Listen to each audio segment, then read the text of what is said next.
Hello everyone.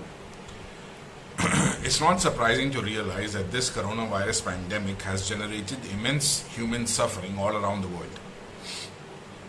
No section of society, besides maybe the super rich, have been immune to its economic costs.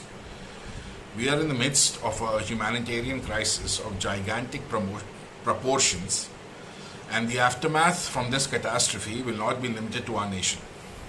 Increasingly, experts are saying that this crisis will have consequences for the entire world itself. Let's have a look at some of them. India is the fifth largest economy in the world and has contributed significantly to world growth with its high GDP rates in the past.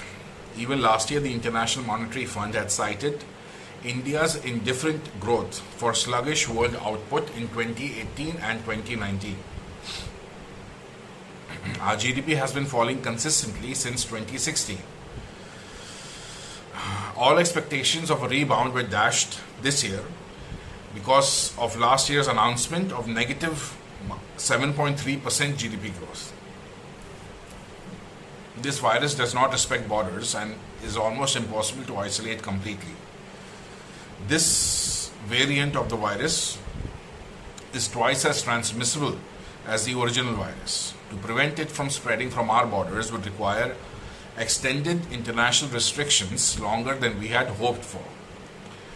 This would have a bad effect on airlines, airports, hotels, and businesses that depend on them, which would lead to a dampening effect on the worldwide economy. Our pharmaceutical industry is third largest in terms of volume. 3.5% of the world's medicines, 20% of the world's generic drugs, and 70% of the vaccines used by the world are produced in India.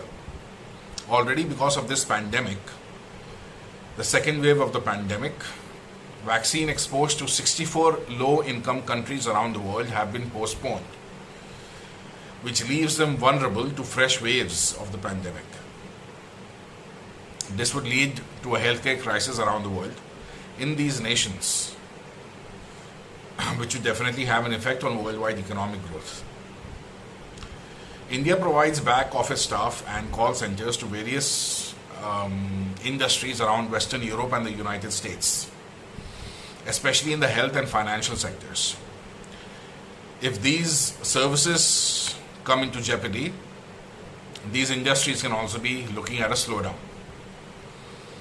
Given these circumstances and the lack of foresight on part of the government, it has become imperative for nations around the world to offer help with medicinal supplies, oxygen, vaccines, concentrators, etc. Whatever is provided will be a drop in the ocean, but it will be a start and at least help in saving some lives. It also recognizes how badly the Modi government has faltered in its pandemic preparedness, but failing to realize how this will affect the world will amount to an even greater level of carelessness, and India's crisis can become a worldwide crisis in a very short amount of time. That's all for today, everyone. Goodbye.